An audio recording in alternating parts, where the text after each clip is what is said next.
Gente, vocês já perceberam que quando o prof sai da sala a bagunça começa? E é a bagunça, né? Claro, o professor pode dizer, não, deixa um líder ali, o líder cuida, aquele fulano, aí começa uma briga de um grupinho, uma briga do outro. Quem já não passou por isso, né? Todos nós. E isso tem tudo a ver com o nosso episódio de história de hoje. O Brasil regencial, o Brasil sem rei, um império sem imperador.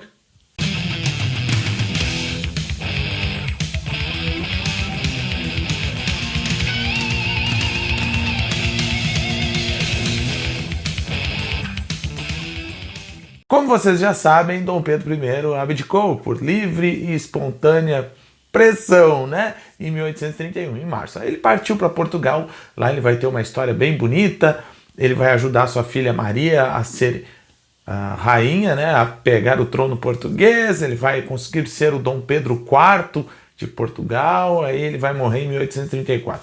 Mas antes disso eu tenho que dizer que quando ele parte do Brasil para buscar o reino português, algumas mudanças começam a acontecer logo após a sua saída. Primeiro é a debandada dos funcionários portugueses do governo, né? Começa a ter uma troca.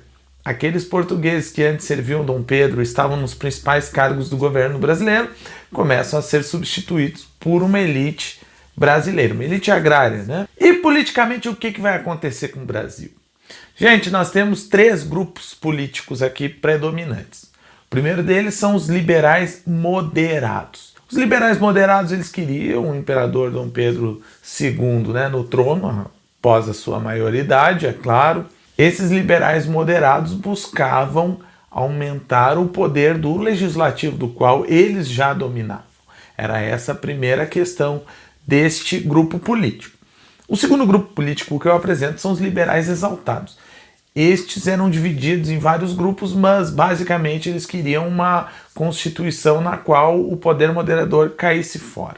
Eram profissionais liberais, né, autônomos, pequenos proprietários de terra, que faziam parte deste grupo, desta elite aí dos liberais exaltados. Eles queriam diminuir o poder do imperador e dar mais autonomia para as províncias. O terceiro grupo, lembrando que o primeiro grupo vai ter uma elite agrária, dominada pela elite agrária. Os liberais moderados, eles dominam a Câmara também, né? O terceiro grupo são dos restauradores, eram os portugueses que queriam o retorno de Dom Pedro I ao Império Brasileiro. Gente, como é que eles vão fazer logo após a saída do Dom Pedro I? Eles vão ter que colocar alguém no poder? Sim, a Constituição previa, né, que 3 ficariam numa regência trina de modo provisório. Então eles fazem a regência trina provisória, que vai de abril até junho de 1831, né? E a partir daí a Câmara iria eleger os 3 próximos membros que fariam parte de uma trina permanente, de um governo composto por 3. O poder moderador ia continuar como prerrogativa. Esses 3 que governariam o executivo, o poder executivo, né? Eles foram eleitos, em sua maioria, pelos liberais moderados. Bom, como os membros dessa trina permanente fazem parte do grupo dos liberais moderados, e a maioria são os grandes proprietários de terra, eles vão criar ações para fortalecer ainda mais esse poder. Então eles vão fazer os tais atos constitucionais, atos adicionais. Eles vão adicionar leis à Constituição que foi outorgada por Dom Pedro I em 1824. A primeira delas, em 1831, vai criar a Guarda Nacional. Ah, mas isso é importante sim. A Guarda Nacional são grupos de civis que vão ter o poder de polícia caso, né, o governo precise dessa interferência. Essas guardas nacionais, elas vão ser principalmente patrocinadas por essa elite agrária. Essa elite agrária, então, eu sou um grande proprietário, eu vou ceder armas e homens para essa Guarda Nacional, mas a minha patente é de chefe deles, eu quero ser um coronel. Então, esta Guarda Nacional vai fortalecer a mão armada das elites agrárias, né? Vai fortalecer aquela ideia de que o proprietário, o grande proprietário, ele é o chefe local, o coronel. Daí que vem esse termo. Guarda bem, presta bem atenção que daqui a pouco a gente vai ter um fortalecimento ainda maior desse poder num processo que a gente vai chamar de colonialismo. Em 1832 vem outro ato adicional nesta Constituição. Ele vai ser criado um Código de Processo Criminal que vai descentralizar o poder do judiciário. Então, aqueles juízes de paz que ficavam nas cidades, eles vão ter um poder maior de julgamento. Quem escolhe esses juízes? Aquela elite agrária. Quem vai ter mais poder ainda? Regional, local, a elite agrária, que fazia parte dos liberais moderados. Então, neste momento, a gente está vendo que a elite agrária está ficando cada vez mais forte. Mas nem tudo parecia ser para as elites agrárias. Em 1834, vem mais um ato adicional. Vai criar as câmaras legislativas provinciais. Agora, o poder parecia que seria descentralizado, porque cada estado, cada província poderia criar seu código de leis, poderia, né, tomar outras ações. O presidente da província, que era quem mandava nessas assembleias provinciais, ele é escolhido pela elite que está no poder, o poder central. Esse ato adicional de 1834 vai mudar também. Vão deixar de ter os 3 membros, né, da regência trina e vai passar a poder existir apenas um, que seria o primeiro padre Diego Feijó. Ele vai ser eleito para ser o regente. Então a gente começa um período de regências unas. Um regente no poder executivo, no caso, né? Ele vai ser eleito pelo poder legislativo. Em 1835 ele vai assumir o padre Diogo Antônio Feijó, nosso primeiro regente desse período, vai ficar 2 anos. Esse padre Diogo Antônio Feijó, ele vai sofrer muita pressão, primeiro dos grupos regressistas do Congresso, que queriam um poder cada vez mais centralizador, e segundo, as próprias revoltas que vão acontecer nesse período, que vão atrapalhar bastante o seu governo, o temperamento dele também era muito forte. Aí ele vai chutar o balde e vai abandonar logo em 1837, quando vai ter uma outra eleição para escolher um novo regente. Neste caso, vai ser eleito Pedro de Araújo Lima, que vai ficar até o final do período regencial ali. Pedro Araújo Lima vai ser o cara que vai iniciar o processo de centralização do poder, que era o que o legislativo estava pedindo, a elite estava pedindo, já no governo do padre, né, que ele não estava fazendo. Gente, é esse o processo conturbado. Mas eu tenho que salientar para vocês que em 1834 Dom Pedro I morreu. E aí esta morte do rei vai mudar a questão partidária do Brasil. Vão surgir novos grupos, os liberais, porque lembram aqueles restauradores que eram os portugueses, eles vão ter que apoiar outro grupo. Então os restauradores saem, vão apoiar os moderados. Parte dos moderados que não gostavam dos portugueses vão sair, vão ir para os exaltados, e aí aquela parte dos exaltados que eram republicanos vão ser chutados. Então o Brasil só vai ter 2 partidos, o liberal, o conservador, e os 2 são a favor do império contra a república. Gente, neste período, lembram que eu falei que se o prof sai da sala a bagunça começa? Vai ter muita briga, muita guerra civil no Brasil. Porque o poder sem um imperador não era reconhecido pelas outras regiões Brasil afora, né? Vários problemas vão acontecer, mas eu vou destacar 2 aqui. Primeiro, a falta de autonomia das províncias é a maior reclamação, né? E a questão do poder ser muito centralizado na região sudeste ali. Nem vou falar da pobreza, da miséria, que vão ser elementos que vão fomentar a continuidade desses conflitos. Vamos para o primeiro, então? Vamos lá. Assim como o prof, quando sai da sala, o pau come na sala de aula, isso vai acontecer com um Brasil sem imperador, vai ter briga para todo lado, e o primeiro conflito de todos é a Guerra dos Cabanos ou Cabanada. Esse nome, e a gente vai ter outros eventos, né, parecidos com esse, Guerra dos Cabanos em Pernambuco, 1832, 1835, Vicente de Paula é um desses líderes populares, ele vai tentar trazer o rei de volta, né, fazer um movimento que tentasse trazer o imperador de volta para o Brasil. Ele queria o retorno do Dom Pedro I a todo custo. E a gente vai ter um conflito regional. Claro que o que vai motivar a desvalorização do açúcar, do algodão, a miséria que vai aumentar na região, os impostos que eles pagavam, um monte de imposto para aquele governo que eles nem reconheciam. Então esses são elementos que vão fomentar essa revolta provincial que vai acontecer em outras regiões. Pernambuco é o estado onde mais tem revolta na história brasileira, né? A gente já passou por vários e, por incrível que pareça, está longe de ser a última. Então vamos lá. O Vicente Paula vai organizar esse movimento, que vai até ir para o sertão logo depois, né? A luta vai permanecer no sertão, e ela vai somente se esvaziar a partir da morte do Dom Pedro I, porque não tem imperador nenhum para voltar, e aí a gente consegue um acordo de paz ali. Mas é um movimento popular, né? A revolta da Cabanada, mas não é emancipatório e não é um movimento republicano, é um movimento que queria o retorno do imperador. Alguns historiadores apontam como um evento pré-Canudos, tá? Isso a gente vai estudar mais pra frente. Só para confundir vocês, eu vou começar com outro evento com um nome bem parecido. Cabanagem, tá? É no Pará, que antigamente se chamava Província do Grão-Pará. Esse movimento vai ter características distintas da cabanada em Pernambuco. No Pará, a questão é o seguinte, né? E a gente vai ter a do Maranhão também bem parecido. Poucos sabem que lá na colonização do Brasil nós tivemos durante muitos anos duas colônias. A colônia Brasil, que era grande parte do Nordeste até o Sudeste, e a colônia do Maranhão e Grão-Pará. Eram colônias separadas. Então, quando se dá o processo de independência do Brasil, o pessoal do Pará e do Maranhão, eles são brasileiros? Não, eles nunca foram tratados. Eles têm em comum um idioma, tá? Mas eles nunca tiveram negócios, eles nunca tiveram um poder centralizado no Rio de Janeiro. O poder era centralizado sempre no Império Português, ou centralizado em Salvador em outros momentos, né? Porque eles foram colônias diferentes da colônia Brasil que havia ali.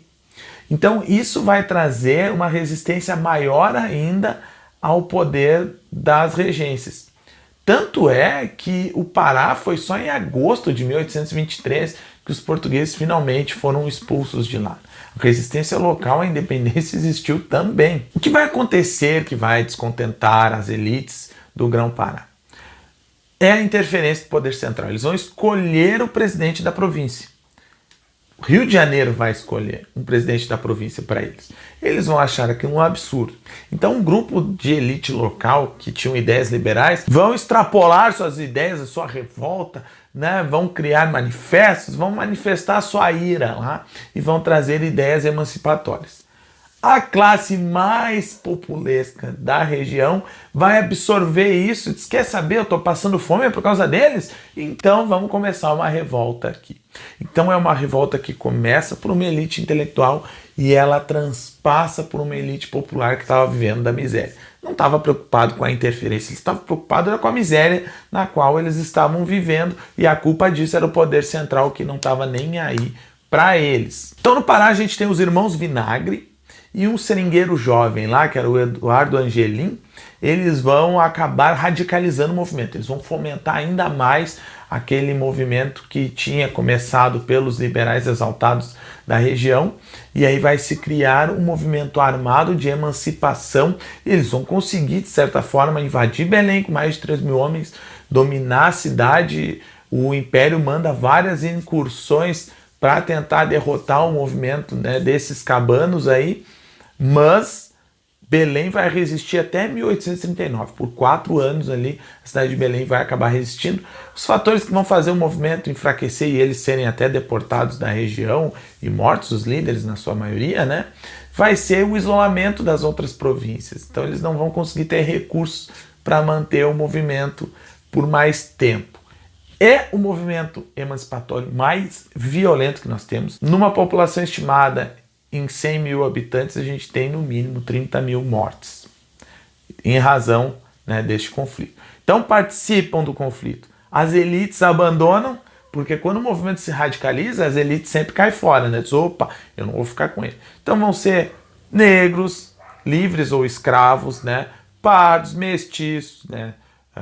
Alguns índios. Então a camada mais popular que vai participar desse processo da cabanagem que vai acontecer no Pará. Em 1835, na Bahia, nós vamos ter outro movimento, que é a Revolta dos Malês. Na Bahia, grande parte dos escravos eram de ganho, viviam na cidade, no comércio também.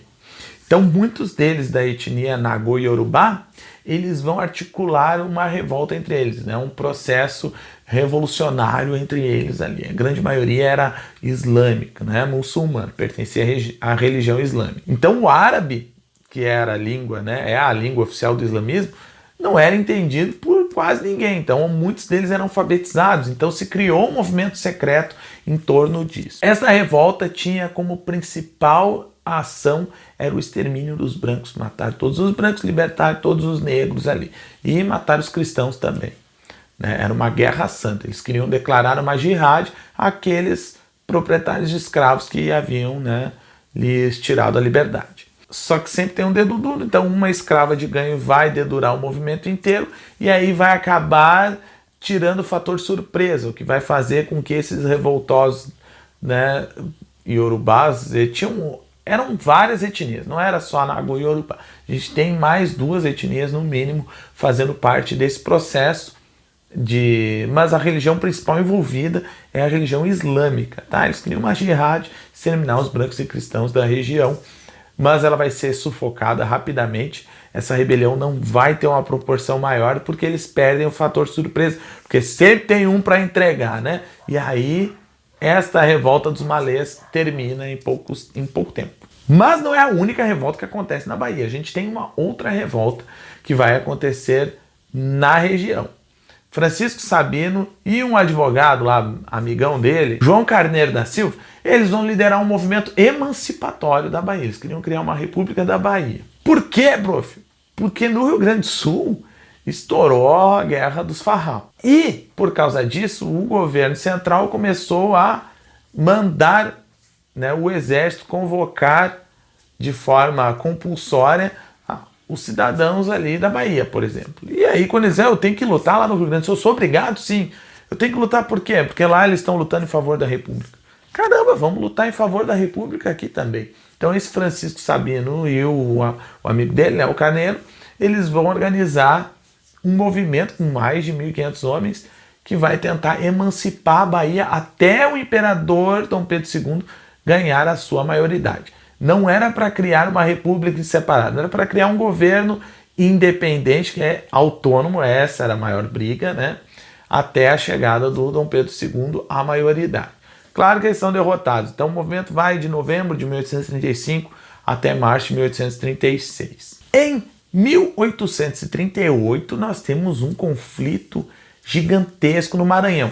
Mesma questão do Pará, o Maranhão nunca fez parte da colônia Brasil, então eles não eram chamados de brasileiros, né? Eles eram da colônia que muito tempo foi chamada de Grão-Pará e do Maranhão. O que vai acontecer no Maranhão é o seguinte, a gente vai ter um descontentamento local, porque o algodão teve uma desvalorização, assim como o açúcar, então a miséria aumenta igualzinho em Pernambuco, igualzinho a Bahia, sim, a gente tem um agravamento da miséria no Brasil e o descontentamento com o poder central das regências e a falta de um imperador. Basicamente isso que está acontecendo neste tempo. Nós temos 3 personagens nessa história da balaiada aí.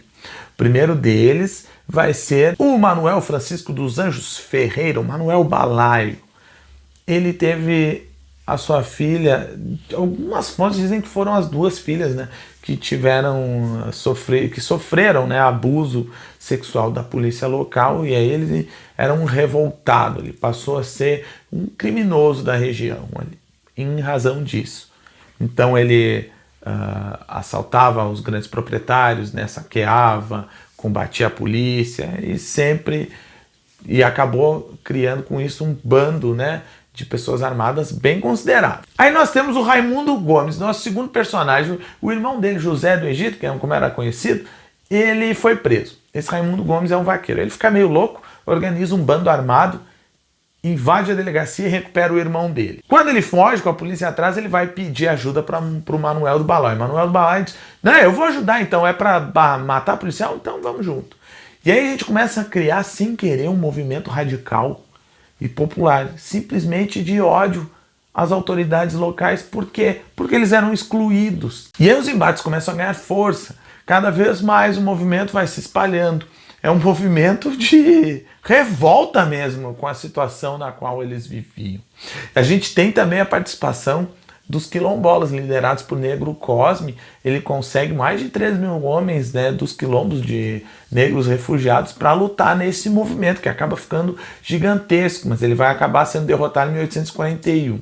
O Manuel Balai vai tomar um tiro na perna, vai gangrenar e ele vai acabar morrendo um pouquinho antes do término, né, dessa revolta. Mas a balaiada, ela mostra a exclusão social que nós estamos vivendo neste período ali. Vamos viver, né, por muito tempo esse olhar excludente aí das camadas mais pobres. Vamos para a mais longa, né, a revolta mais longa deste processo, que é a Revolta dos Farrapos. A Revolta dos Farrapos vai começar em 1835, no dia 19 de setembro, e ela vai terminar somente com o Tratado Poncho Verde lá em 1845. Bom, eu vou falar de uma forma mais resumida, assim como as outras, né? Eu falei, e não se esqueça de compartilhar esse vídeo, de se inscrever, porque nós vamos ter um outro período, né? Eu vou botar nos cards ali, revolta por revolta, né? A gente vai trabalhar de uma forma mais aprofundada, mas numa outra etapa aí do canal. Gente, a Revolta dos Farrapos é uma revolta das elites da estância gaúcha, né, contra o imposto sobre o charque uruguaio, que foi baixado. Mas é uma coisa mais complexa, então vamos trabalhar ponto a ponto essa questão. Em primeiro lugar, em 1835, a gente tem uma configuração regional do Rio Grande do Sul, uma configuração mais de grandes proprietários, de grandes fazendas do charque, e esses proprietários de origem militar. Eram de origem militar, já tinham participado de várias campanhas, várias guerras, como as da Cisplatina, por exemplo, né, ali no Uruguai. Então a gente tem uma cultura militarizada no Rio Grande do Sul. Não era respeitado pelo poder central, como era, por exemplo, o café que estava surgindo, a indústria açucareira, né? Então o Rio Grande do Sul era uma estalagem, era aqui, ó, é o porãozinho do império. Para o que essa economia gaúcha servia? Para alimentar o escravo do centro do país com o charque, que era aquela carne salgada que nunca estraga, então era uma carne barata, era uma comida que dava muita proteína para o escravo, então muita energia, então era uma comida que era bem necessitada no centro do país. Como os proprietários, a elite agrária do Brasil queria um charque mais barato, eles vão diminuir o imposto sobre a importação do charque uruguaio, que era de melhor qualidade, de preço menor, né, a partir daí. E aí vai surgir um descontentamento aqui no Rio Grande do Sul, que já era muito grande dos liberais. A gente tem um grupo de liberais no Rio Grande do Sul muito forte, liberais exaltados, e aqueles que não eram liberais exaltados eram maçons. Então a gente tinha uma maçonaria muito forte no Rio Grande do Sul, o que unificava grande parte dos estancieiros gaúchos num objetivo comum, que era combater esse governo regencial. Fernandes Braga é eleito governador aqui da província do Rio Grande do Sul, e aí o Fernandes Braga, no primeiro discurso, ele vai detonar os liberais, né, que estavam presentes. O pessoal já não gostou muito dele. Eles vão fazer um plano maçom debaixo de uma árvore lá no Guaíba, na cidade do Guaíba, né, para dominar Porto Alegre e mandar esse Fernandes Braga de volta para o Rio de Janeiro, e aí sim começar a negociar o valor do charque. A gente tem, por exemplo, o Gomes Jardim, Bento Gonçalves, eles vão ficar ali, vão organizar a sua revolta em Porto Alegre. Fica planejada para o 20 de setembro, onde é um feriado. Então, na noite do 19 de setembro, as tropas vão se arrumar ali em Porto, né? Em Porto Alegre. Elas vão começar a preparar um movimento ali que estava programado, só que uma guarnição consegue pegar alguns deles, e aí o conflito começa no dia 19 de setembro, às 23 horas, ali em Porto Alegre. Começa a Revolta dos Farrapos, que vai aumentando seu tamanho. Até que no dia 11 de setembro de 1836, o general Neto vai ter uma vitória importante no sul do estado contra as tropas federais, e aí, numa emoção, ele vai dizer, quer saber, é República Rio-Grandense. Bento Gonçalves estava preso, mas já foi eleito o presidente da província, e aí a gente deixa de ter uma revolta entre um grupo descontente e o Império, a gente começa a ter uma guerra, porque foi formada uma nação. Agora é um país, o Rio Grande do Sul, contra outro país, que é o Império Brasileiro. Então a gente começa a contar a partir de 1836 como Guerra dos Farrapos. Em todos os ângulos da província, não soa outro eco que independência, república, liberdade ou morte! Camaradas, nós que compomos a primeira brigada do Exército Liberal, devemos ser os primeiros a proclamar a independência desta província, a qual fica desligada das demais províncias do Império e forma um Estado livre e independente, com o título de República Rio-Grandense.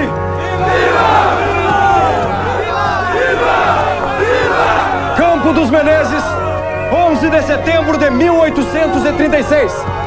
Essa Guerra dos Farrapos vai se estendendo até 39, a gente vai ter um crescimento do movimento farroupilha, mas com a coroação de Dom Pedro II, a gente vai começar a ter um fortalecimento, e o final das outras revoltas provinciais que estavam acontecendo no Brasil, a gente vai ter um olhar imperial diretamente no Rio Grande do Sul.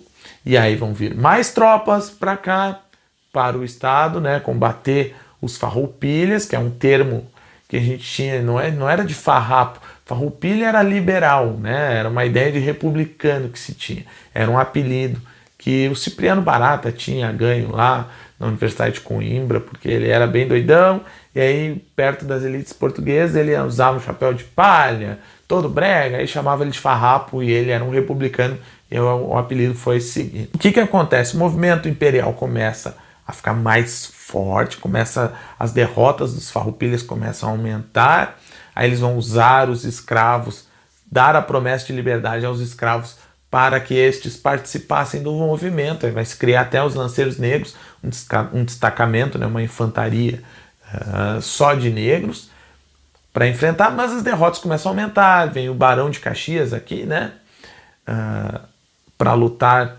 contra os revoltosos, e o Rio Grande do Sul vai começar a perder espaço, e aí eles começam a ir para o sul do estado, e começam aí, olha, perdeu, lá vem o Império, foge para o Uruguai, faz a volta, continua, fica uma guerra de guerrilha. Para vocês terem ideia, no início do conflito não foi um conflito gigantesco como no Pará, por incrível que pareça. A gente tem no início do conflito por volta de 2 a 3 mil homens de tropas, né, gaúchas aqui na guerra.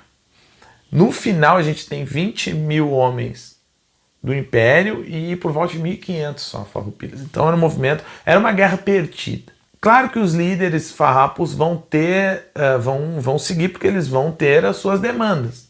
E o Império Brasileiro não queria no início, mas começa a dar uma guerra na Argentina, a Guerra dos Rosas, aí o Império Brasileiro, opa, unifica o Rio Grande do Sul, ganha esses caras daí, acaba com esse conflito que a gente vai precisar deles para lutar contra a Argentina se der algum rolo.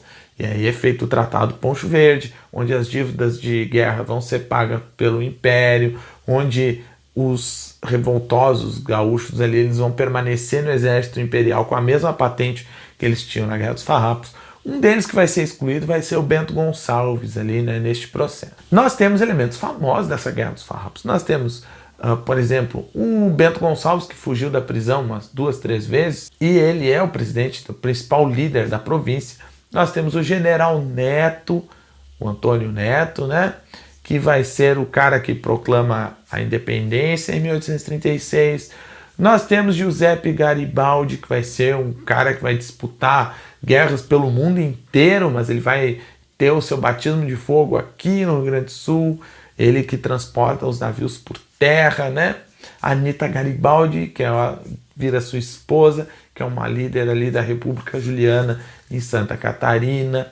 Nós temos o massacre dos porongos, que os lanceiros negros acabam sendo traídos, né? A gente não tem certeza sobre isso. Pelo Davi Canabarro, e mais de 300 são executados porque os gaúchos perceberam que não iam conseguir a liberdade dos negros, né? Então era uma questão de enfraquecer as suas tropas.